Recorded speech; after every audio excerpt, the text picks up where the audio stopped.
Timer started. All right, boys, we'll be back.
What's up, Ron? We'll begin starting here shortly, buddy.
Start.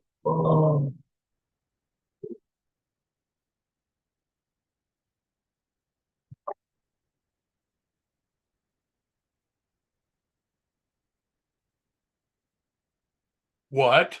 You're here? Well, of course you are.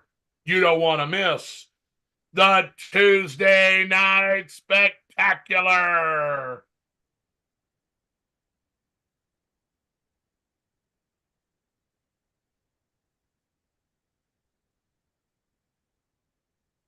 And you know what Tuesday means? Victory Tuesday. Well, congratulations. We've got a lot to talk about. I'm under the weather and my voice is shot, so bear with me. I got a cough drop and a glass of water. So we'll see where we can go tonight. What a wild card weekend it was. Some interesting How about turn of them events. Cowboys? Do what? How about those Cowboys? Oh, Oh, you don't wait. even want to talk about your Detroit Lions first. You want to bash the Cowboys. Okay, go ahead. No, I'm just absolutely shocked. It's not the absolute bash. I want to thank them. Because even though we don't get any revenge, they did the best thing they did for us. You know what they did, David? Because they stole that game away? You know what they gifted Detroit? Another fucking home game in the city of Detroit. So I ain't bashing them. They were probably going to get 2 home games anyway. So I ain't bashing the Cowboys. They did cowboy things. Nothing changed. It stayed the same. Be big old money all season long. And when it came to playoffs, they just leave the building. I don't know what to say to that game. I'm being 100% honest. Green Bay came in there and looked like freaking Peyton Manning. you've got a bit of an echo on your end when it comes to your audio. Yeah. Yeah, it's a bit muffled. Anyway, you're going to start with, Dallas, losing to Green Bay. I'm going to start with the Philadelphia Eagles, the NFC's defending champions, lose to the Tampa Bay Buccaneers. Of course, you know that on Monday Night Football. I'm watching the game, and there's no hype. There's no get up on their sideline. There's nothing. And I look back at a team that started 10-1. And I wonder where it all went wrong. And as we listen to the radio shows and the TV broadcasts and all of the different things that have happened, they think something has happened behind the scenes in the locker room that has ruined the chemistry. They think it's because they changed defensive coordinators. They think it's A.J. Brown's a cancer. I'll tell you what I think it is. I think the Philadelphia Eagles believed that they were NFC champions. And the San Francisco 49ers came to Philadelphia and stole their heart. I agree with you. It took their championship from last year and put it in doubt, because the whole time, if we had Brock Purdy, we would have beat you. And they sniped at each other verbally during the week leading up to it. And the 49ers went to Philadelphia and beat the Eagles down. Laid a goose egg, or not goose egg, but beat them down. Okay. And I think that it shook the whole team up. We know they lost their offensive coordinator, Shane Steichen, to be head coach of the Colts. We know they lost James Gannon, the defensive coordinator, to be the head coach of the Cardinals. But there's no excuse. They started the season 10-1 with the coordinators they had. They lost defensive players. C.J. Gardner-Johnson to the Lions. Okay. They lost, some other linebackers, players retired, people left. Free agency decimated the team on the defensive side. And they were praised during the draft because they're picking Georgia players. Georgia player. And those players were living up to the hype when they were 10-1. And suddenly, straight in the toilet, they couldn't beat a no-account Tampa Bay team that they had beat during the regular season. They had a chance to secure a higher seed, and they couldn't beat the New York Giants. They had a chance to knock the Seahawks out of the playoffs a couple weeks early on the road, and they couldn't beat Seattle. They had a chance to reclaim the division and take a 2-game lead over Dallas, and they go in and get killed in Dallas. They're calling for Nick Sirianni's head on radio, on television. How could this happen? It's simple. And my take on it is I agree with what you said.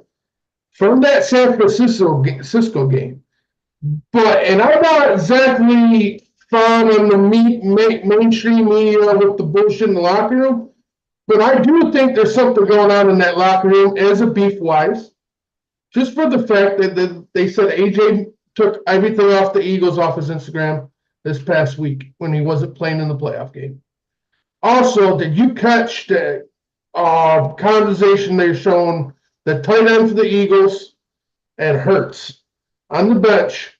It was after that they went for a 4th down and he tried to force it to Smith for the 80th time, and it was incomplete.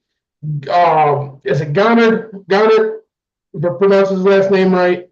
Yeah. He was going in on Hurts on the sideline because he was open. So they changed the play. I've seen that too. They've been talking about that as well. So to me, that just kind of gives me physical proof that there could be something behind the scenes. But then again, he could just been mad about the play. You know what I'm saying? Well, but there's something going on because you just don't. I mean, I get it. I don't get how you were so dominant and then just vanished. I mean, vanished. Yeah. Like, we haven't even seen a glimpse of that team. All right. Read Ron's comment, and let's hear what you have to say about the Matt Stafford situation in Detroit. I get my rant out of the way right. I love my Lions. I love the fans. But just like I said last week, I was critical of the fans booing, but not for Matt Stafford. I'm okay with that. But our fans booed Matt's wife's girls about absolutely all called for. It was a bit of a disappointment to me. That being said, the hype in the stadium was outstanding, but I wish they directed a little less towards the family. Matthew made his choice. I don't blame him. We were a horrible team, but I'll leave the girls alone. Not their fault. I'm glad you brought that up because I had a take on it. This is my outlook on it. I listened to sports radio all day. They talked about it as well. And I gotta agree with them. No one in that stadium was booing the girls. They were booing Matt and possibly his wife for taking shots. First, she made a big deal that the fans weren't going to let Stafford walk in and cheer him. Then it was shots because the Lions didn't give her a free suite. Guess what, Kelly? You don't live here. Your cousin's on this team no more. This is the biggest playoff game in 32 years in Detroit. No one's getting a free suite in Detroit. It's just that simple. Now, maybe if Stafford was still on the team and that was Stafford's team, you probably would have got your suite like he always did when he was the quarterback of the team. Now, granted, the kids were present, so I could see the misinterpretation on that, and I get that aspect. But when you bring your girls on the sideline in a game like that, and their parents are getting booed, I can see why people think they actually booed the girls. But I bet you could probably ask anybody in that stadium, the last thing on their mind was booing some 4-year-old girls. We were just being Detroit fans and supporting the Lions and doing what we needed to do to help our team win, which generally helped us win. They cost them 2 timeouts in the second half, and that's what killed the clock for the LA Rams. So good job, Detroit. You did one hell of a job. Now, I get that because, Kelly brought that up on her broadcast this morning from what I heard. She was ranting and raving. The fans booed my girls, and I'm pretty sure, positive, that no one was booing little girls. They were booing the parents of the little girls. But guess what? Like I said, I still love Matt. Hell of a season, Matt. You did pretty good. You did really good this year. I'm proud of the Rams. I still support the guy, but I'm glad to see him a little salty on the podium after the game, which, hey, we asked for it. We booed him. So he didn't have to answer that question. But I just thought it was pretty funny that just because he made the comments in pregame in LA that, hey guys, I know I'm the enemy, I know I'm gonna get booed. And then to see him still that salty after the game was a little funny to me, but hey, give him respect. He told Goff to go win a fucking trophy. So you can see his friends, for the team wise, he's very happy for us to move forward. So I'll take that. All right. Well, let's see if we can review each of the games that occurred this week. I get this thing to work for me. It wants to be a butthole. And also, while you're doing that, I'll get my little rant. Leave Kirby Joseph alone. I'm already over this. The hit on Hutchinson, or not Hutchinson, but Hawkinson was clean. The hit last night was clean. Yes, it was a low hit, but by the rule books, it's a legal tackle. No one should have hurt the guy, but guess what? Kirby don't hit that tight end like he did last night or Sunday night. He could break a touchdown. Kirby did his job, saved the touchdown. It is sad that the guy actually seriously tore his ACL and got hurt. Yeah, that you're talking about truth. Tyler Higbee, the tight end for the Rams. Everybody's been railing him all day long, all last 2 days about that hit. And I mean, it's like, listen, he made a play on the player. It just ended up looking ugly, and it ended up hurting him. It's football. Things happen. Exactly. It's pretty sad that he can't even sit back and go to practice and enjoy what he does. He has to get on his social media and address that he ain't out to hurt anybody. This road's getting too soft. I'm going to take a look at the Saturday games. I picked the Cleveland Browns to win this game. We've been surprised by the Houston Texans all year. And, of course, my computer is going to go crazy.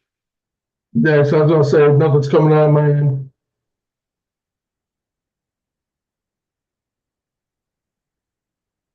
Anyway, I'm probably going to have to reboot. I can't see nothing. Okay, I can kill some time while you're doing that. Well, I got some good comments going here. So go ahead. JC Kelsey, first ballot Hall of Famer, I would say so.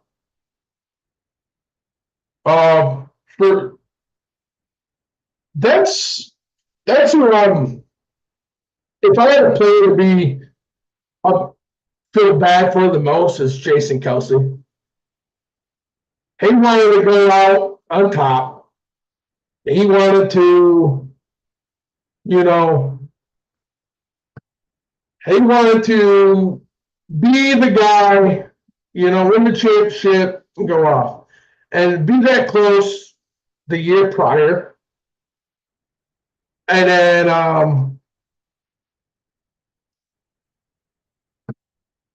and you know what I mean?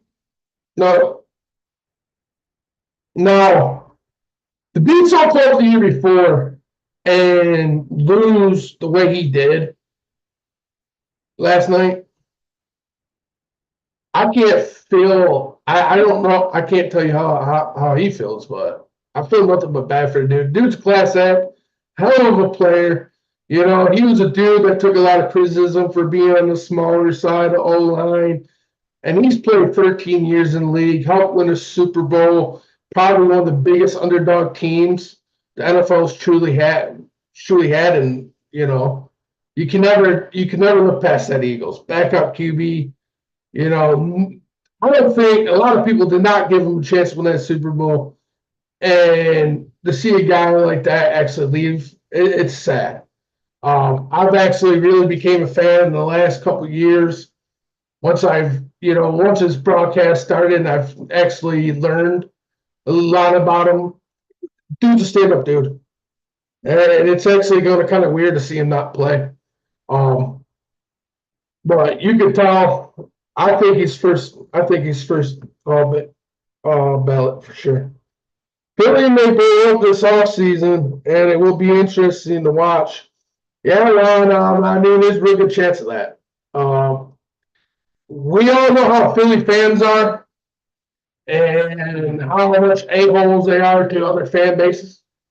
Just imagine what they're going to be like this whole offseason with their own team, with how pissed off they are.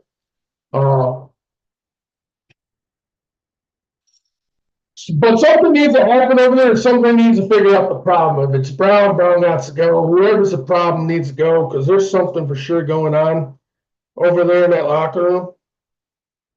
So I am kind of interested to see what the front office does over there, Ron, because it could be getting blown up. Nothing wrong with what Kirby did. The NFL would prefer to hit. Exactly. I mean, like you said, nothing wrong with that. Kirby did what Kirby did. Would the NFL prefer to hit the head or hit the legs? It is what it is. Exactly. 100%. Houston looks really good, but can they do it again? Houston, they look really good. And now they got Baltimore. I'm a Houston fan this week. I had taken Cleveland. I thought that because of their defense and a veteran quarterback, that they would have a chance to go on the road and win the game. They really showed a lot of heart this year, winning so many games with backup quarterbacks, bringing Joe Flacco off the street, but they just got outclassed. Houston has been good all season long. They almost beat Baltimore in week 1 of the season. Okay? They get another shot at them now that they are seasoned and they know their quarterback better. They know the system. They know what they've got. They've got to go on the road again. Okay? They got to go back to Baltimore. Baltimore's the number 1 seed. And God knows I have no love for Baltimore.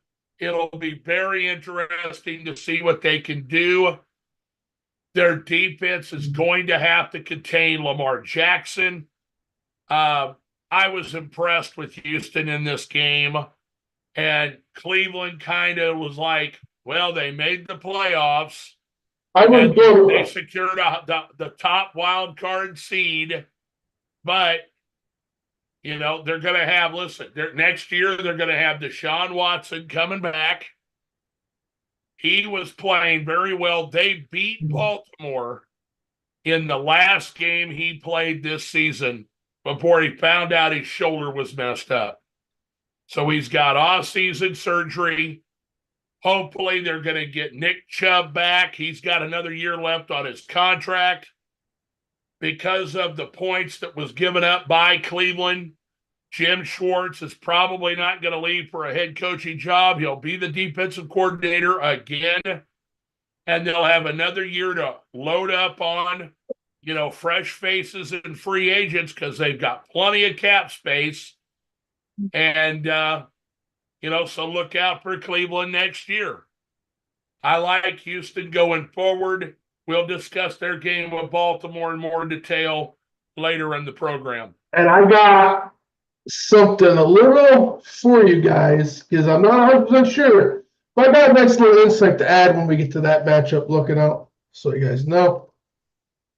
So, in what I called the Wind Chill Bowl, the Miami Dolphins came to Kansas City, and from the very start, it looked like the Chiefs were in total control.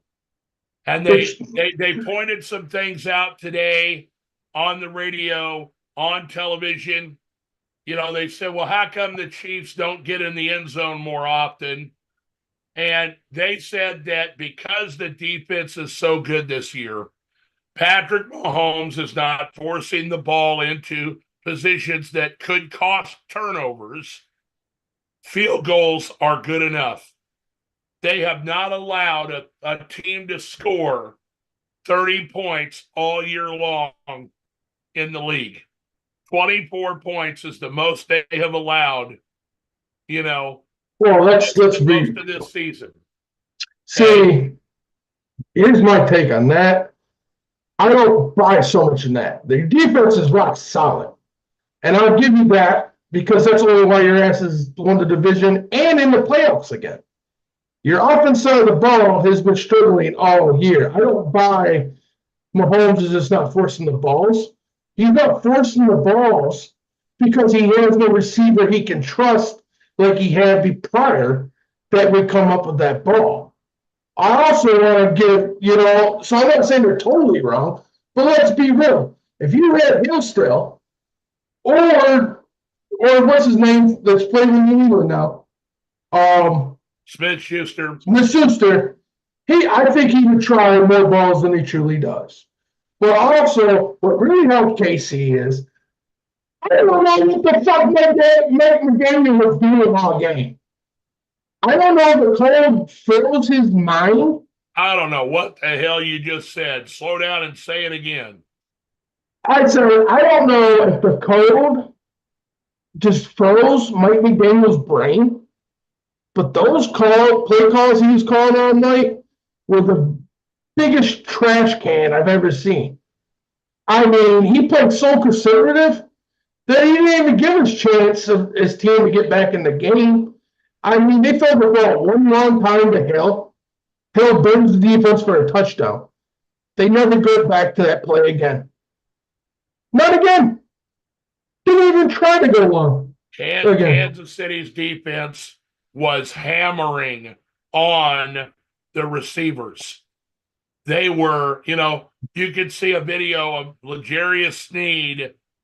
He jammed Tyreek Hill. People are like, oh, that's a penalty. Well, you don't know football. Yeah. You can jam the receiver at the line. You can rough him up as long as the ball is not in the air within the first 5 yards. Yeah. After that, then it's illegal contact. Or if the ball's in the air, then it's pass interference. But as soon as the ball is snapped, he's pushing on him and knocking him down, and he couldn't get off the line. The one time they made a big play, Sneed wasn't on him, McDuffie was, and the two of them converged, but it was too late because the ball was underthrown because of the weak arm of Tua. The guys, they ran past Tyreek Hill. Hill stops and comes back for the ball and catches it and then just kind of weaves through them because they're flailing trying to knock the ball out. So, in my opinion, they played a little conservative because they were worried about turning the ball over because of fumbles in this kind of weather.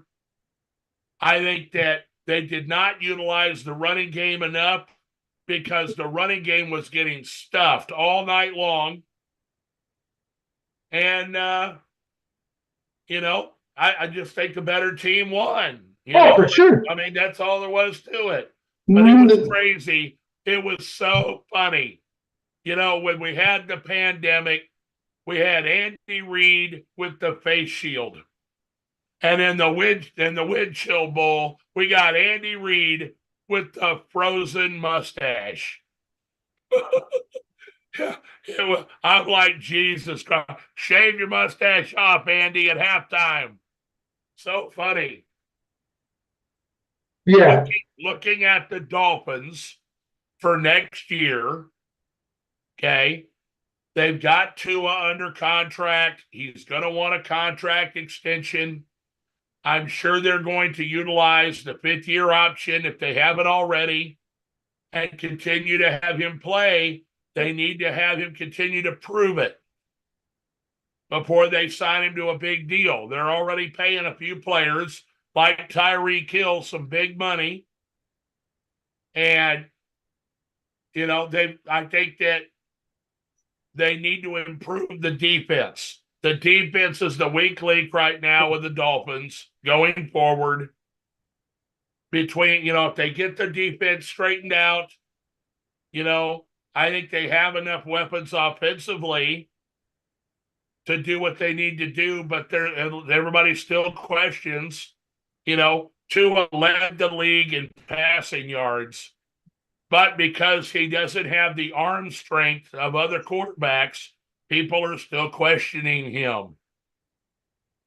I don't think you need to question him. I think that Mike McDaniel has a good, solid game plan for the most part with the weapons that they have. But when you turn the ball over, if the weather isn't good, if your running game is ineffective, the passing game gets, taken out of the equation if you're playing a strong defense. So you got to have a strong defense of your own so you can go back and forth. As for Kansas City, they're going to move on and play against the Buffalo Bills in the playoffs for the third time in the last 4 years. And, every time that they have played them previously, the previous two times, it was in Kansas City. They faced them in the AFC Championship game. They faced them in the divisional playoff round where Buffalo thought they had it won. And with 13 seconds left, the Chiefs went right down the field and kicked a field goal to send it to overtime, which forced the new rule for the playoffs where both teams have to get the ball because Josh Allen never saw the ball again. Mahomes took it right down, scored a touchdown, which I have a problem with because they didn't change the rule for Patrick Mahomes when Tom Brady did the same thing to them 2 years earlier. Yeah. Brady and the Patriots got the ball and went right down the field and scored a touchdown. And Patrick Mahomes never got a chance to have the ball. But they don't change the rules for him. They change the rule for Josh Allen. Okay? And so I have a problem with that. But there's nothing we can do about that. That was the Saturday games. Kansas City moves on to Buffalo. Going to be an interesting matchup. If Buffalo was ever going to get the Chiefs, now's their chance. Yep. But Josh Allen has to play a clean football game. Because of the snow and blizzard in Buffalo, they had to postpone the game to Monday. So the first game on Sunday was the 4:30 Eastern time game between the Green Bay Packers and the Dallas Cowboys. Now, this will be the first time that the Packers, a number 7 seed, has beaten a number 2 seed in the 3 or 4 years that they've added the 7th seed to the playoffs. And so Dallas looked flat coming out of the locker room. They didn't start to do something until the third, almost halfway through the third quarter. Their running game, they didn't lean on it. Dak's turning the ball over. Playoff Dak is what everybody's saying. Yep. And, right now they're talking about because of the coaches, and we'll get to the coaching circle here after this, because of the coaches that are available. Is Mike McCarthy out in Dallas? Will he be out tomorrow? Does Bill Belichick want this job? I don't think he can coexist with Jerry Jones. I don't think so either. But Jim Harbaugh might be able to. Does Mike Vrabel want the job in Dallas? Would Jerry Jones bring Pete Carroll to Dallas? All of these veteran coaches with a lot of experience. Mike McCarthy has won a Super Bowl, but Dan Quinn was putting a staff together for the Seattle job prior to this game, and a lot of people are blaming him for the reason why the defense looked like shit. He might not even get a job now. Micah Parsons never sniffed, Jordan Love. And Jordan Love looked like vintage Aaron Rodgers back there, chucking the ball down the field to an array of young receivers. This team looks really primed and ready to go for the future. I don't know what they're going to be able to do against the 49ers because our expectations are that the 49ers are a juggernaut. But we saw what Baltimore was able to do in San Francisco. If San Francisco turns the ball over, if Green Bay does a good job, if they run the ball with Aaron Jones like they did against Dallas, can the 7 seed go into San Francisco and win? I think there's a chance they can. And I hope they do, because that means that Detroit makes it past the Bucks. We don't have to leave Detroit. Hey, don't count your chickens before they hatch. Oh, I'm not. I'm just saying. Looking at Dallas going forward, they got a lot of older veterans on the offensive line. Brandon Cooks was not the number 2 receiver they thought he was going to be for them. I think that just like always, ownership holds back the team. Ownership puts too much pressure on him because he's got to hold a press conference every day. He got to have a radio show. Okay. Yeah. They go 12-5, 3 straight years. And during those 3 straight years, every year, well, if Mike McCarthy doesn't win so-and-so, he could be out of here. Well, if Mike McCarthy doesn't win something, he could be out of here. You put so much pressure on him. You put so much pressure on Dak. You put all this pressure on them, and they don't handle it well because expectations are too high. And so, are they going to make a move at the coach? I don't think they do. I think that all the talk today about Philadelphia and Dallas making a coaching change to grab one of these veteran coaches is just figurehead, talking heads, making hot takes. I don't think either one of them make a change. I think that there will be some changes because, and we'll talk about, the coaching circle and everything when we get done with the games here. I got some take on that. Okay. On both of those teams, Dallas is gonna have a new defensive coordinator for sure. Okay. Well, most likely. But I'm just saying on both of those teams, I could see Mike McCarthy going. But I don't know. Well, go ahead and talk about the Rams versus the Lions while you got a chance. Okay. Rams up the Lions. It was a great game. One of the best games, I think. Um, Better game than I thought it was going to be. I thought it. At first, I thought the Lions might cruise to it. First started out, but that wasn't the case. Um, we did what we needed to do. We knew Stafford were going to make big plays. Our secondary is the weaker part of our defense. We took the run game away, which was nice. Forced them to throw the ball, and when it came down, not one but three drives, we stopped them in the red zone and forced them to kick field goals, and that's what certainly sealed the deal because we finally stopped them, made them punt the ball, and we killed the clock.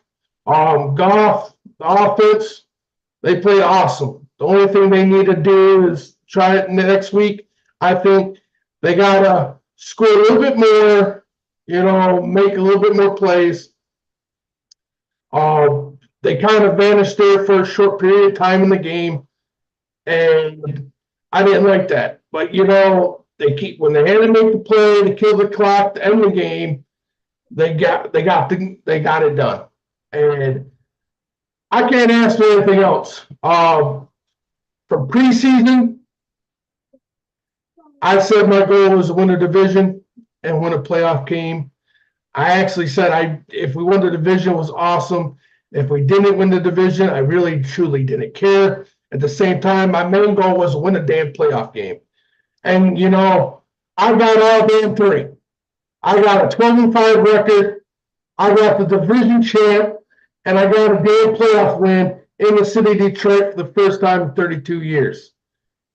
Now, everything else is bonus in my eyes. So I am relaxed. I am enjoying this ride, but I will officially say we have joined the true quest to actually go get one of these. And now you guys might be wondering what's on my hands right now. Well, you probably haven't seen too many of these because they're probably hard to find.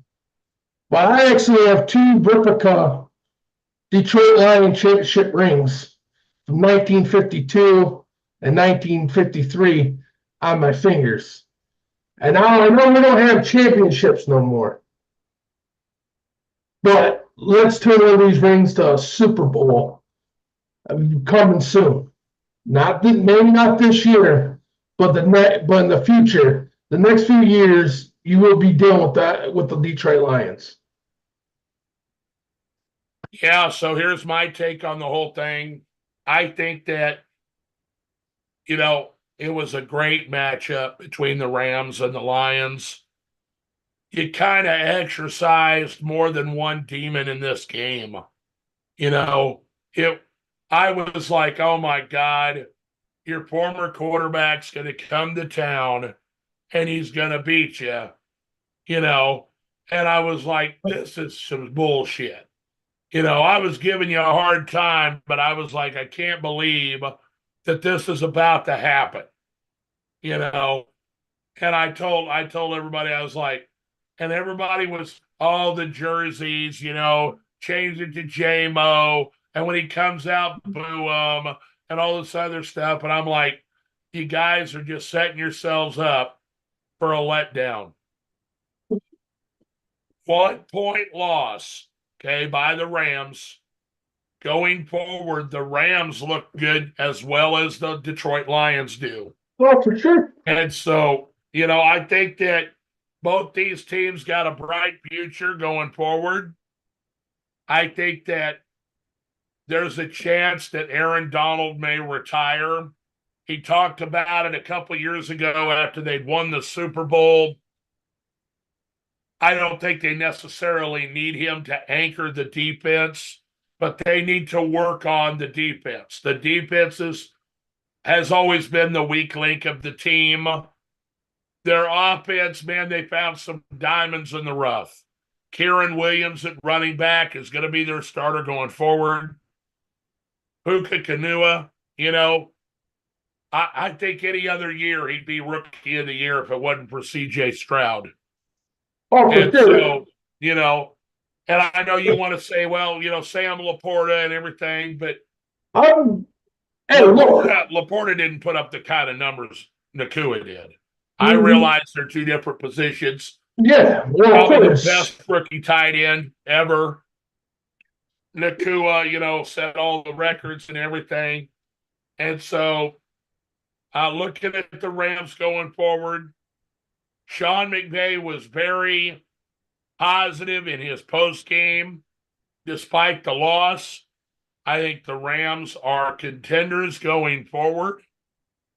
And it'll be interesting to see what kind of moves they make in this offseason, because now that they have endured, a year of pain last year and they're starting to build it back up this year, they ought to have some decent salary cap.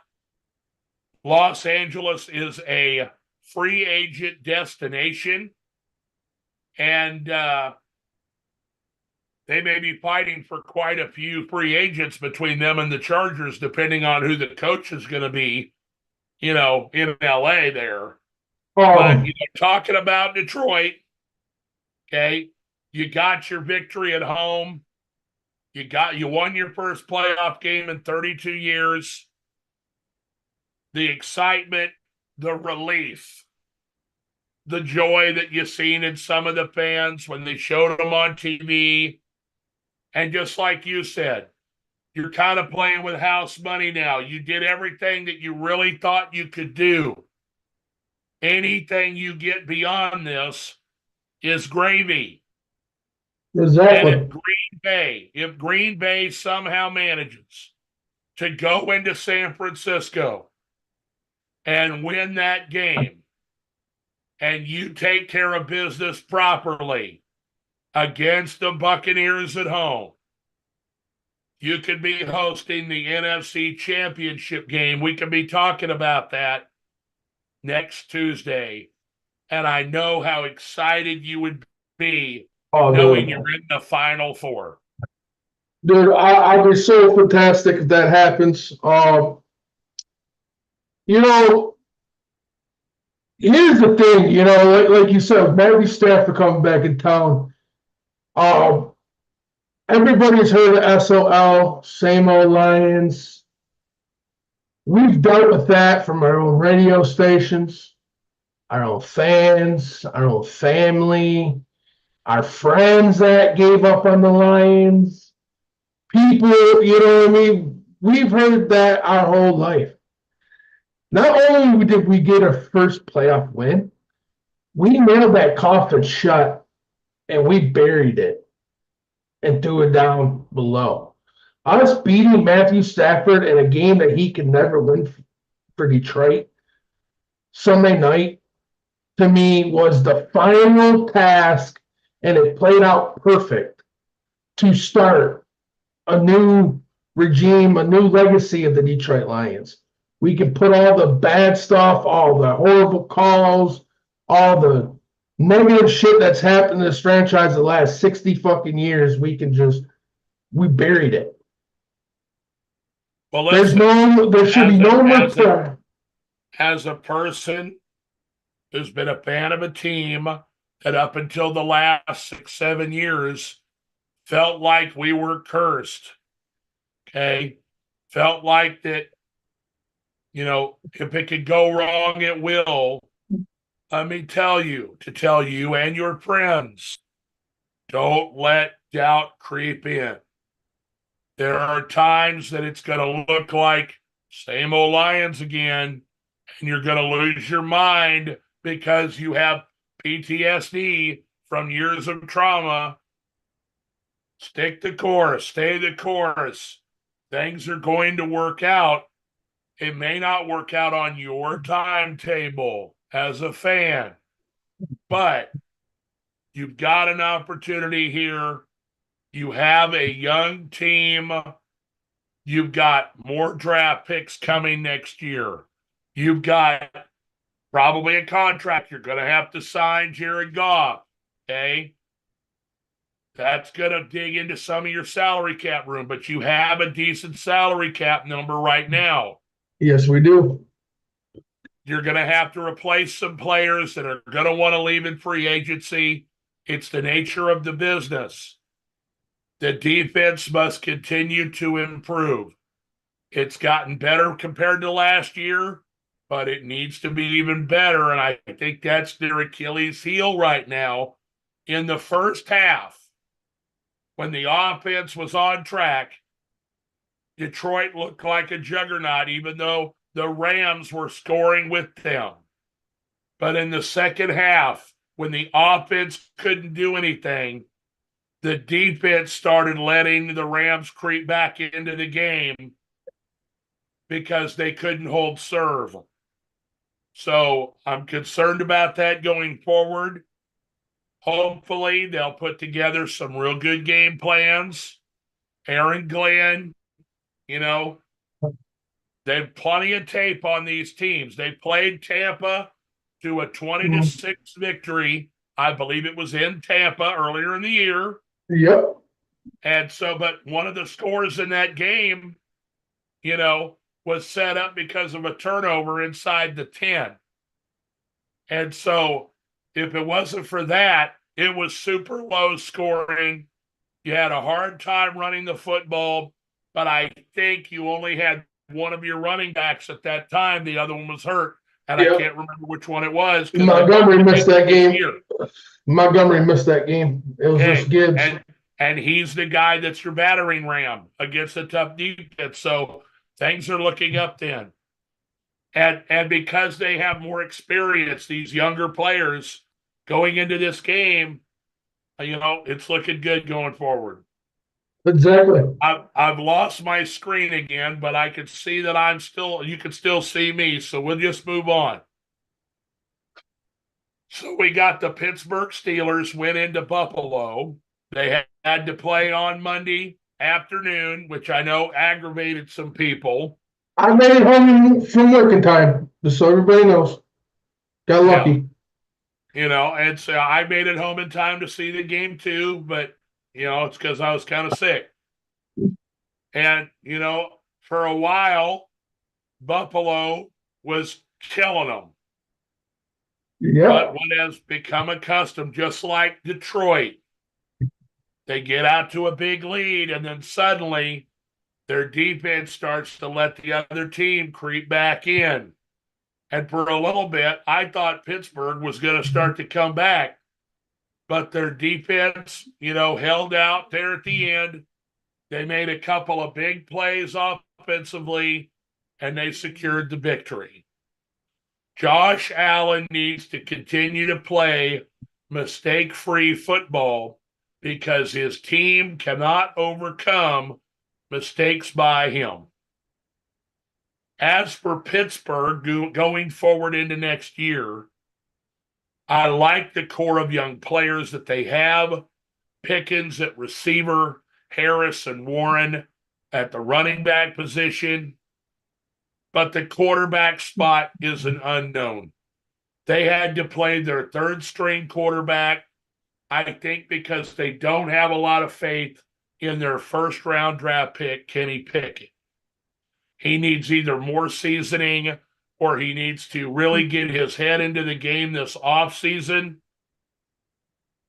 Mike Tomlin, when he was starting to be asked during his press conference about his contract, only having 1 year left on his deal going forward, walked away from the podium without answering any more questions. I think there's a chance that he's either going to get an extension because you don't want to be a lame duck coach. He will either get an extension within the next couple of weeks, or you will know within the next 3 to 5 days that he has decided to step down as the head coach of Pittsburgh, either from fatigue or because he's not getting the contract extension. He feels like he's being used as a pawn, being a lame duck coach. And also, It'll be There, interesting. Go ahead. there to be some. I was reading something. They also said Thompson that the last time his contract came up, that he coached the last year before he got an extension, and he has no problem doing that in the past. I heard today that he has never been given a contract extension with less than 2 years on his deals. Okay, so then Time that he has I been misread it. there are 2 years, been at least 2 years left when they went ahead to extend him. Yeah, okay. Yeah, And so, I misread that. when it comes to, and that's why this is a different circumstance. I would have, if I'd been there that long, I would have loyalty towards the organization. But, I would be frustrated and upset if it felt like they were, looking to possibly make a change. I wouldn't want to play out just a single year if they didn't feel like I was their guy going forward. What's the reason I'm not getting a contract extension? I ain't had a losing record in 17 years. Yes, I know it's been a while since we went to the Super Bowl, but we've been in the playoffs. We have had some victories here and there. He's trying to groom a new quarterback. He doesn't have Roethlisberger anymore. And they didn't have TJ Watt, who got hurt and couldn't play in this game. I think if TJ Watt had played, it could have been a whole lot different game. Oh, for sure. They're like 1-10 without Watt on the field. And then the next game would be what? The Eagles? Yep. Yeah. Just real quick on Buffalo, they're going to host Kansas City, and this is their opportunity. This is their opportunity to finally, get over the Kansas City hump. Last year, they were embarrassed at home by the Cincinnati Bengals. It looked like, with about 5 weeks to play in the season, that they were not going to make the playoffs. But they have been hot and on a tear, and they have done what they've had to do to not only secure a playoff spot, but win their division, get this number 2 seed. They beat the Chiefs during the regular season at Arrowhead. Granted, there was a penalty, that maybe should or shouldn't have been called in that game that might have cost the Chiefs. But, they didn't score a whole lot of points in that game. The Chiefs' defense came to play. I know it was at Arrowhead, but Buffalo's defense is injured now. Buffalo's defense is injured. They didn't have to worry about it all that much against kind of I'll call it a mediocre offense in Pittsburgh. I know Kansas City hasn't been spectacular by any stretch of the imagination this year. Well, they still got a good We're in the quarterback. playoffs now. And they looked pretty good to me, I thought. No, I mean, don't get me wrong. The Chiefs looked a lot better than they did the last 3 weeks of the season. There's no doubt on that. If you want to, go ahead and talk about Philly and Tampa. I'm going to reboot real fast. Okay. Philly, Tampa. Hey, man, I'm happy for Baker. Give a round of applause for Baker. I do saved his career. He's going to get a contract extension, I think, in Tampa. I think he deserves. He was the #1 pick.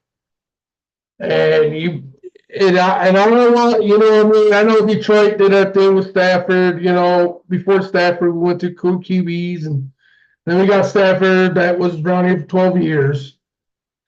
But for some reason, the Browns have built some good teams and have had issues with QBs. Look at the Browns this year. #1 defense all year. Killer defense. What is the biggest problem on the team? QBs. Now I just think they made a deal with the devil. And that's what's really hurting them. Because they're filling QBs, got them to the playoffs. I did hope I want you know, but anyways, I went too far in Cleveland. I'm sorry. So Baker Mayfield was drafted to Cleveland, and to me, he never used his potential or got gave the conf. No one they didn't allow him to become confident, and I think you're finally now seeing Baker, the Baker that was in Oklahoma. The reason why he got drafted #1 in the first place, the guy who plays with passion, the guy who competes, don't matter what the score, and you definitely seen that Baker last night in that game. I thought the Eagles defense was going to make it hard on Mayfield.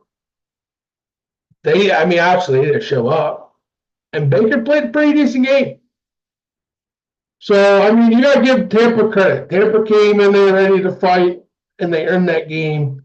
To me, they dominated that game from start to finish. The Eagles had their chances to come back, and they did it. I mean, obviously, Hurts has no trust in anybody on that team except Smith. Because for some reason, that's the only person he was trying to throw the ball to. I don't know what to call it. I know we talked about pregame. David says it's because they lost San Francisco how they did it. I think that's what started it. But I think there's real problems in that damn locker room. I think the stupidest move they did was make Matt Patricia defense coordinator. Because, I mean, at least the other guy gave you a defense that competed. Where the hell did the D-line go for all these weeks while Patricia's calling the plays? I mean, I don't know. I can see you all night and talk about how bad Philadelphia played and how bad they finished the season because they've been MIA pretty much ever since the 49ers game. But, I'm giving all the credit to Baker. I kind of, and hey, I feel confident in this game because Detroit plays the winner. I feel like Detroit can beat both of these teams. We beat Tampa Bay once. I think we can do it again. Obviously, it's going to be tougher. Can't overlook them. We know Baker's coming with momentum. Baker's playing it coming off a high, knowing that, he's going to get an extension and get to be franchise QB again. You can't dismiss that. But I wasn't scared of the Eagles either, and the Eagles proved every point why I wasn't scared of them. But it was a good game. It was a game, and that's kind of crazy. You see, not just Dallas, but the Eagles too. NFC division just out of the playoffs, just like that. All right, Ron, what we got? Eagles haven't showed up for weeks. Last night didn't surprise me. I feel the same way, Ron. I kind of felt like it was going to come again. I didn't think nothing was going to change much. Mayfield has earned a new contract for Florida is a destination for players not for low taxes. So I can see them building on this year regardless of what happens. So the weekend, I totally agree with you. Baker got a pretty good thing going in Tampa right now. Patricia referred as proven he's a cancer for teams. He wouldn't even be able to do anything with the New England if he was still there. I totally agree with you on that one, buddy. Would Dallas hold out to see if Tomlin leaves Pittsburgh? That would be interesting. That's a possibility with Jerry.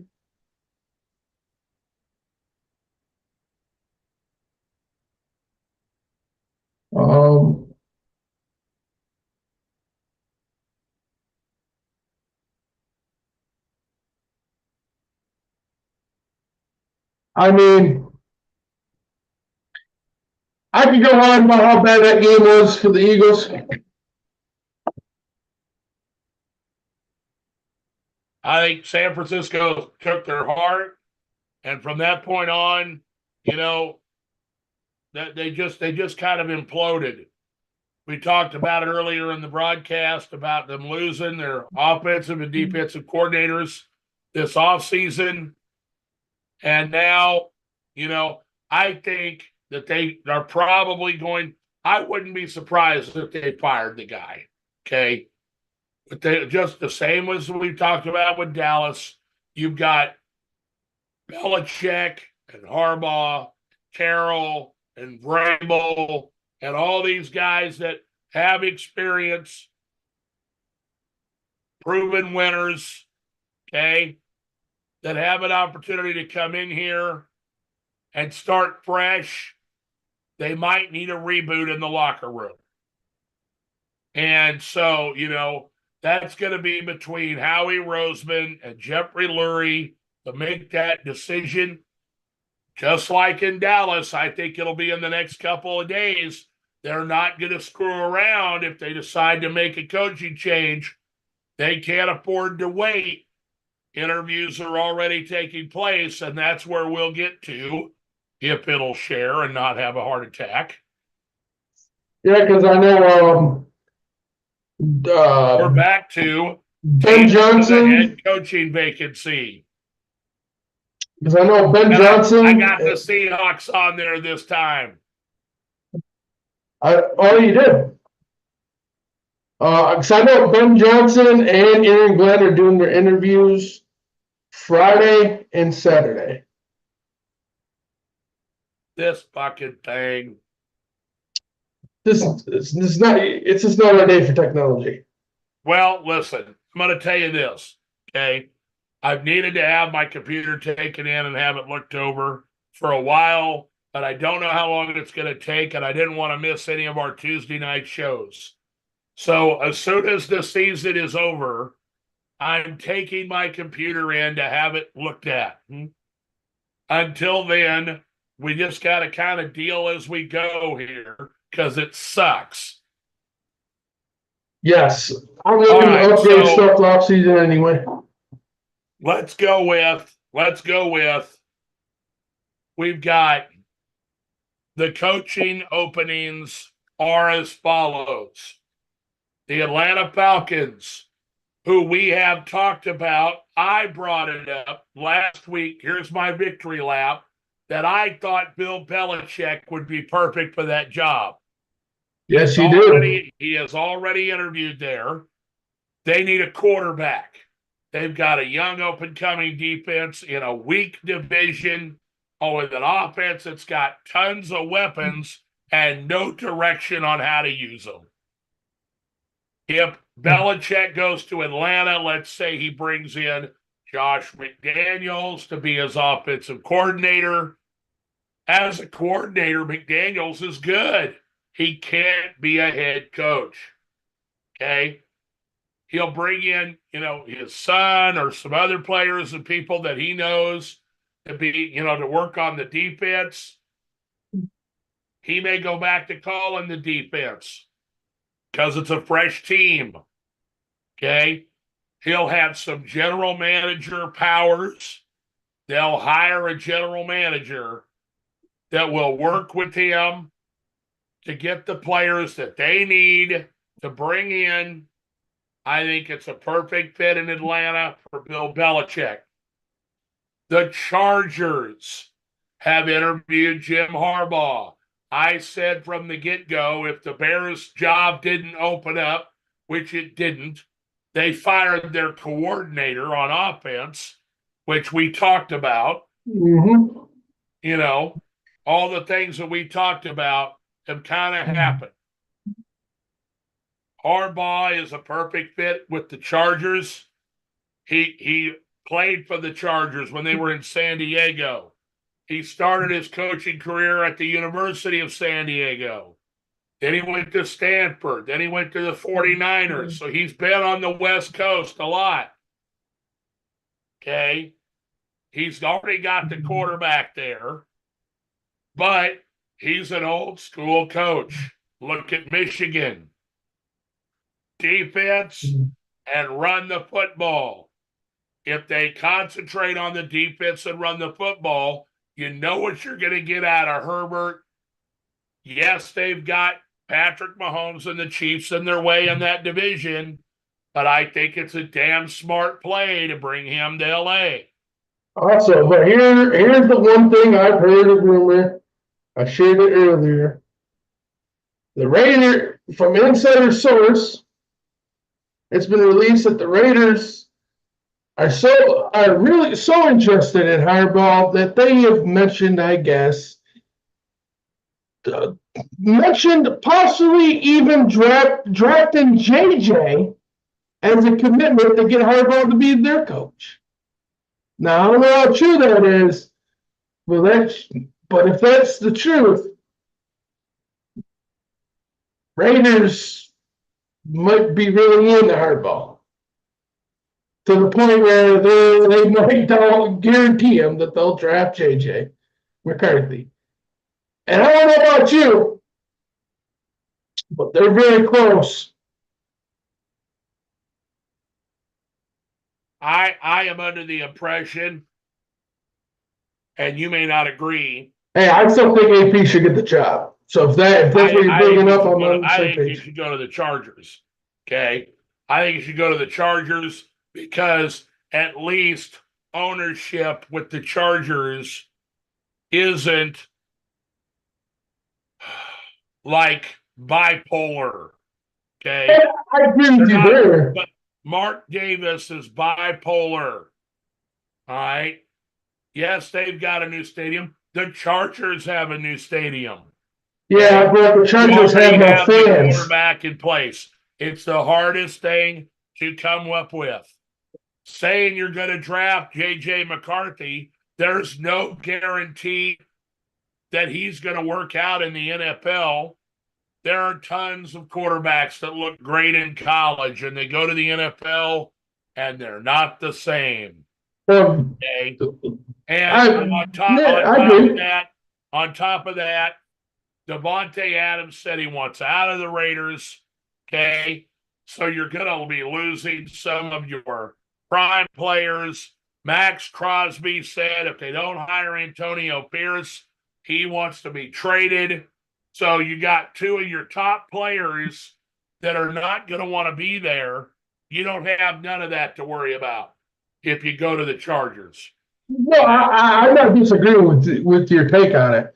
The only thing I can see it not taking the Chargers is they really don't have a fan base in LA. Have you seen their games? I mean, that's the only thing I think the owners won. They haven't won. When you start winning, then you gain, you gain your fans. Well, I get that. Everybody claims they're not a bandwagon fan. All them LA people are bandwagon fans. Oh, sure. And as soon as they start winning, people know Jim Harbaugh. If he gets the job, season tickets will go up. If he gets the job, people will start paying more attention. He's a named coach. Okay? They've seen what he did with the 49ers in the limited time he was there. He got fired because he couldn't get along with the general manager, who was a douche, who hires Chip Kelly, and they go straight in the toilet after he left. So, I think that Harbaugh to the Chargers is the play. Now, we've already talked about Dan Quinn. Dan Quinn's going to end up in Seattle. Okay? I think Dan Quinn goes to Seattle, Belichick to the Falcons, Harbaugh to the Chargers, and then the other teams that are still out there. I think Antonio Pierce is probably still going to get, and once Harbaugh turns down the Raiders, Pierce will end up being the head coach of the Raiders, at least for one season, so they can decide if it was a fluke and he's like Dan Campbell, or, if they need to go in another direction. The Panthers are going to be waiting on your offensive coordinator from Detroit. Well, they interviewed on Friday. They're going to give him $15 million that he wants. Well, and they may be waiting a couple more weeks. No, just Dan Campbell said on the radio today, or said they released that Friday that Ben Johnson and Aaron Glenn will do interviews after practice, And then after walkthroughs are over and everybody's prepped and ready for the game on Sunday, Aaron Glenn and Ben Johnson will finish they can interviews. interview, but I'm saying, okay, what I'm saying is they're going to have to wait if they're going to hire them. Oh, for sure. And they can't hire them until after the Super Bowl. And so, that's the deal with him. Tennessee, no names have surfaced at this time. I think Tennessee made a mistake. I don't think they should have fired Vrabel. I don't think that Vrabel's got a seat at the table right now. I think that when it comes to the remaining teams, of course, the New England already got their guy. He was on staff, and they got him. And so, that job has already been taken. And we're just waiting around to see what happens. I think Tennessee really messed up. I'm kind of interested in watching interview with Bustin' with the Boys with Taylor Letterman. They had Henry on as a special guest, and the preview they showed of the reel on Facebook I was watching. They talk about some things about Tennessee, and a couple of answers really surprised me. So they might let a couple secrets out. And what's kind of crazy is Tennessee cut Taylor. And Taylor, I think he's just going to retire. I don't think he officially retired. Because he had the broadcast, so obviously he's already making money off his broadcast. So Taylor Lewan's retired. But I know he didn't want to. He wanted to play, and they cut him, and he just kind of did that. What's crazy is they cut him at the beginning of this past season, in the off season. That man only let up 28 sacks his whole career for the Tennessee Titans. Their whole O-line let over 28 sacks in this year on their quarterback alone. So I don't know. Somebody in the front office is kind of messed up, but they fired their GM. Or is it's a new GM now, right? Oh, the one team. What are we talking about now? Tennessee fired their GM for the coach, right? Yeah, Washington has already hired theirs. It was Adam Peterson, the vice president or the assistant general manager for the 49ers. That's going to Washington. That's the one spot I can see Vrabel going to, or perhaps Pete Carroll. I think Pete Carroll's not going to leave Seattle. I think I heard he's going to be in the senior advisor. So I think this is just him finishing his contract out and going to retire since how old he is. I really don't see Pete Carroll coming back coaching for anybody, but I guess you can't say. I guess you can't completely rule that out because he might want to come back and go be a coach, but I'm thinking the age of Pete Carroll is finally caught up to the old man. Ron says if I was Chargers, I would stick to the Raider. I would stick to the Raiders and hire Pierce. That's close to home to him. Okay. And then he said Chargers are close enough to San Diego. They should still have a good fan base, and the Rams winning the Super Bowl hurts the Chargers as well. He said Pierce makes sense in Tennessee. I could see that. Well, I'm going to skip ahead at this point and talk about the games that are coming up this weekend. Our first game is the Houston Texans at the Baltimore Ravens. In that particular game, I'm not rooting for Baltimore for personal reasons, but I think Houston actually has a chance in this game. I'd love to see them win, but I think when it all comes down to it, this is probably Baltimore's year to get to the Super Bowl. I'll take Baltimore over Houston. I'm going to pick Baltimore just because they're the bigger seed. And I think they are a little bit better. They're the better team. There's no doubt. But this is the one thing the way I told you I had a take on this. Now, the one thing I kind of like, and we're going to see if CJ Stroud can use it to his advantage, especially since he's got seasoned, he's played some games, he's won some games, and now he's understanding the game way better. Now, with him there, now I want to see if he can dip in to his knowledge, because the defense the Baltimore Ravens run is the same defense Michigan runs, which means CJ Stroud has beat this defense in college. Yes, I get it's college players running. But is it likely that he might know a loophole or something to bring to the table and be like, Coach, we can beat him here? It's the same defense. Yes, better players running it. But he might understand where there's a hole in this defense now. And now we just got to see if he can see what happens on Sunday. But he is familiar with it. Listen, they played them in week 1. They played them tough. It was a close game. They've had, like I said earlier, they've had all year long to become more familiar with each other.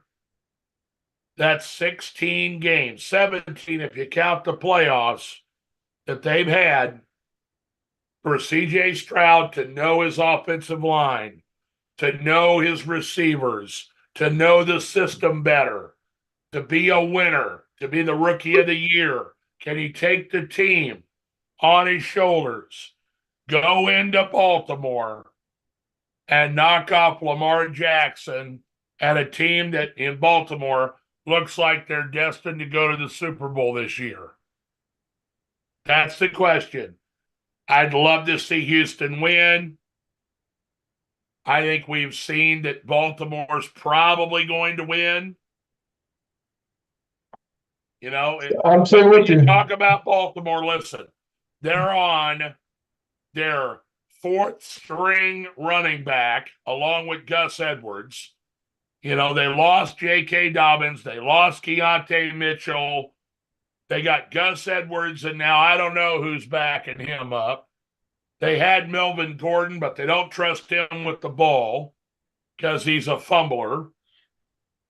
At wide receiver, you know, Odell Beckham Jr. is not the same player he was when he was with the Rams or even with Cleveland.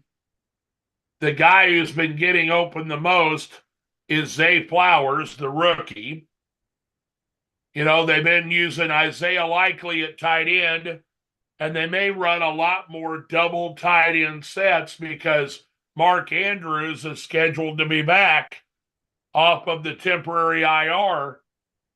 So if he plays, we may see a lot of double tight end sets, which will be a new wrinkle that they haven't seen in Houston. You got to worry about Lamar Jackson and the threat of the run. We'll find out this weekend what happens, but I just think Baltimore's probably going to win. I want Houston to win, but Baltimore's going to win. Yep. I'm still rooting for Houston, even though Baltimore, like you said. Game number 2. The Green Bay Packers, coming off the big victory over Dallas, go to the San Francisco 49ers. So we're going to see both number 1 seeds on Saturday.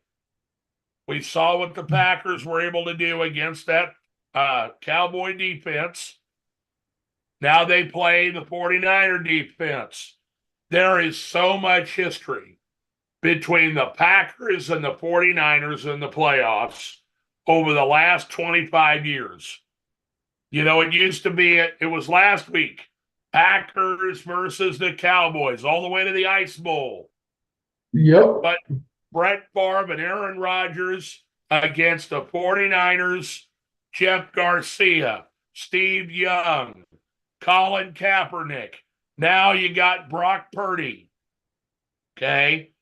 And you got another fresh face quarterback coming in for the Packers. You know, they went from Favre to Rodgers, now to Jordan Love. And there was a lot of questions during the season. Was he the guy? And a lot of people were worried about it till about the last 6 weeks of the year. Yep. And after seeing what he did to Dallas this last weekend, there's a lot of true believers wearing green and yellow now. And so I expect the 49ers with a week's worth of rest to lay the smack down on Green Bay. But I wouldn't be stunned at all if it was a close game into the fourth quarter. Same here. I got San Francisco, but not going to lie, I want to be mad if Green Bay wins. Because if we win, we get another home game. And I would really love the fact of not having to leave Ford Field. Well, it'd be another one of those situations where, goddamn, the Packers are going to do it to you again. They're going to come to Ford Field. You know, here you think you've done it. You've won the division. You win some playoff games. And then who do you got to face? You got to exercise the demons one more time. They got you on Thanksgiving. I'm okay with that because they got a team who didn't show up. And guess what? When we showed up, we technically only lost by a touchdown. But guess what? We did that to ourselves. When we showed up from the start of the game and stayed all game around in Lambeau this year, we beat them. And I still think we can do that. We just cannot, and I mean not, start the game by turning the ball over like we did on Thanksgiving, not showing up on offense. Well, listen, we're getting ahead of ourselves. That would be next week. Okay. Green Bay versus San Francisco. I think we both feel like San Francisco should win the game. For me. Sundays when our teams get to play, and it starts off in Detroit. Tampa Bay Buccaneers and Baker Mayfield come to Ford Field to play the Lions. I think that of the games this weekend, the one I am most assured of a victory is the Lions beating the Buccaneers. I think that it will be easy, but it'll be a lot easier than the other games we're going to see this weekend. And I think that Detroit's on a mission. It could probably be their last game of the season at home. And I think Detroit is going to manhandle the Buccaneers on Sunday. I got Detroit all the way. I'm excited. I also kind of feel bad because I've been rooting for Baker Mayfield a little bit here. That's a good quarterback, but sorry, Baker. Oh, you've been rooting for Baker Mayfield, and then he turns around and stabs you in the back.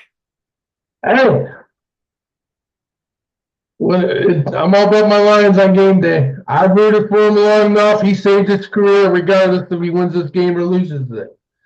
So I did my football duties and rooted for the man to have a football career as a starting QB.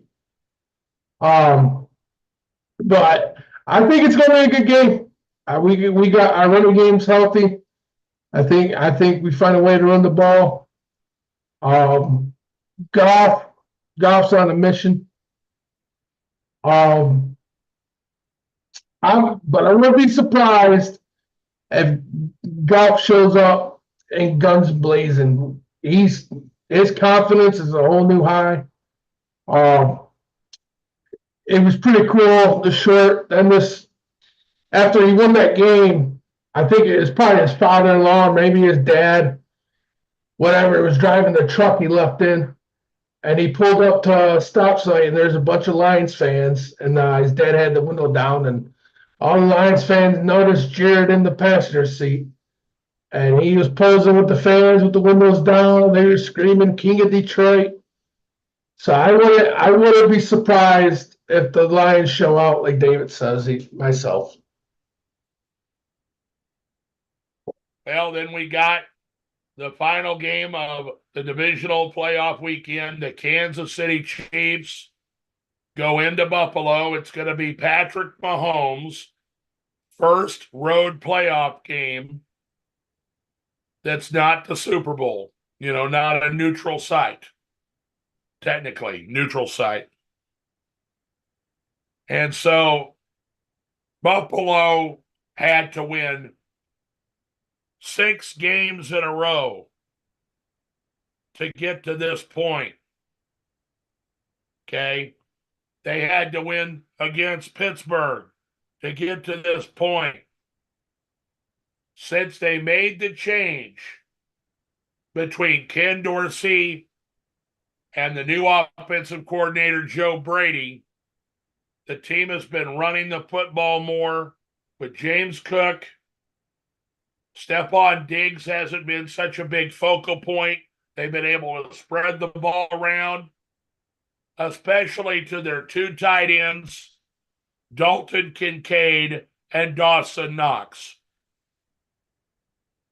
I said this when we first got the playoff bracket. I think Kansas City goes into Buffalo, and Buffalo gets them. It's time for Buffalo to win. They've been on the precipice of getting to the Super Bowl with Josh Allen, and I think Buffalo can beat the Baltimore Ravens. I think Kansas City can beat both of them, and I want Kansas City to win. Don't get me wrong. But I think if we look at it objectively, I think that the weather's not going to be a factor, not nearly what it was this weekend. Okay? It'll be cold, and Patrick's good in the cold. If they lean on the running game and the defense plays lights out, they can very well go to Buffalo and win. But Buffalo's got a hurt, wounded defense, but they got that strong running game they can lean on. Josh Allen can take off and run at any time like he did in this last week's game. I think he's got, as long as he plays mistake-free, if he doesn't turn the ball over, Buffalo beats Kansas City this weekend. I'm gonna stick. I'm not even gonna. I got nothing to say. I'm on the same page as David. I feel like both of these teams know each other so good, and I agree with David. If Buffalo goes to their place mistake free, Josh Allen plays like he did last week, runs the ball, spreads the ball around, plays game management, plays clean football with no turnovers, Buffalo's for sure can win this game. But I also feel like if he's turning the ball over, you're leaving the KC in it. Also, KC might have figured. I'm not going to ever put it past that KC figures out the wide receivers wake up and figure out the issues, and they come a functional full-blown offense again. That's a possibility too. I'll tell you what I saw in the game against Miami. They decided that Rashee Rice is their number 1 guy. Okay. They decided that he's their number 1 receiver. They're not going to throw it to all the other guys. They're going to throw it to him. Travis Kelce woke up from his slumber. He dropped a couple balls, but it's cold. It's like a brick. And he played well. Yeah, we did. He leaned on Pacheco in the running game. The offensive line up front, the middle 3, can dominate. Okay? They can dominate up front in the middle 3. The tackles are suspect, but they can run up the middle. And if Patrick doesn't turn the ball over and they do what they did this last week, they very well have a chance. I'm going to be on pins and needles. I want them to win. And if Houston were to manage to knock off Baltimore, then the annual Arrowhead Invitational is back on, baby. I'd love to see that. But I got no problem with Kansas City winning in Buffalo and then going to Baltimore and winning there too. Because if you're going to do it, you might as well do it the hard way just to prove your mettle to everybody that's watching. Exactly. And the first game of the season, it was the Detroit Lions versus the Kansas City Chiefs. Let's dream a little bit further into the future. How about the Kansas City Chiefs and the Detroit Lions? 2 number 3 seeds make it to the Super Bowl and face off again. You'd shit your pants. You'd be so happy they got there. I would be so happy. You'd be inconsolable on here. We beat you once. We can beat you again. So much trash. We got you before. We're going to get you again. See, I wouldn't talk trash. You don't know me. Liar. You fat mouth. You would talk trash. I know it. I wouldn't talk. The posts on Renegades all week. We got it. We're going to get them. When it comes to championships, you never talk like that because, losing one game after you talk trash, David, is one thing. I can eat crow. But if I got to eat crow and more, a championship loss all season, that might be that. I think they would hurt a little too much. Rod said he would cry if they got there and won. I would cry. No, I'll tell you what, hey, I would be happy for you guys, man. Yeah. I really would. I want to talk shit. I said, listen, when they unveiled the bracket, I said, I got no problem with one of the teams that has never won the Super Bowl getting there and winning it. You had Cleveland, Buffalo, Detroit. If Kansas City can't win it all, I'm rooting for Buffalo and Detroit to get there. And it would be unbelievable if those 2 teams faced off against each other too, because somebody's going to win it for the first time. What's crazy is, to be honest, we won that game against Kansas City. Let's say that happens. We won the Super Bowl against the Chiefs. There's only one Chief fan I would really go hard at, and that dude is Jimmy Hill.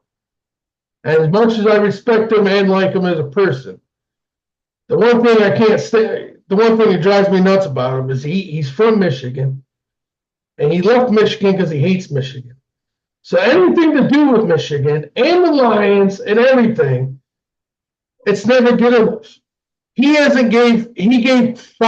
took him finally give him credit because he realized Dorsey from the Chiefs Federation works in our front office now, or is one of our coaches. He said that's the reason why Detroit is finally won a division that's good, just because we have one of your guys on our staff. And the funny thing is, Ron, listen, we're getting ahead of ourselves. We're dreaming on the podcast here. Oh, for sure. Let's beat Tampa Bay. Let's beat Buffalo. Let's see what happens going forward. I'm not feeling the greatest. I understand. I really don't want to talk anymore. I will make my picks and be on here again Saturday with Picks with David. Don't forget to like and subscribe to the video both on Facebook and on YouTube for 4th and Goal Sports Podcast. We'll be back next Tuesday with another edition of the Tuesday night spectacular. We'll recap the divisional playoff round, and we'll look forward to the AFC and NFC championship games. Thank you, Chris. Thank you, everybody, for joining us. You're Any welcome. final words? Yes. SOL is dead. We have another playoff game in Detroit, just in case you don't know. You do know. And I don't know about you boys, but can it be fucking Saturday and Sunday already? Just screw the week. Like, I don't even want to live this week. Let's just move to the weekend now. So until next Tuesday, we'll see you back here. Hopefully with an even bigger smile on my face. Have a good night, guys. Good night, David. Thank you. Hope you feel better, buddy. I appreciate it, man. I did the best I can. Exactly. Have a good night, guys. Give it up for David. Not feeling good. Still showed up and had a great show. He's on. But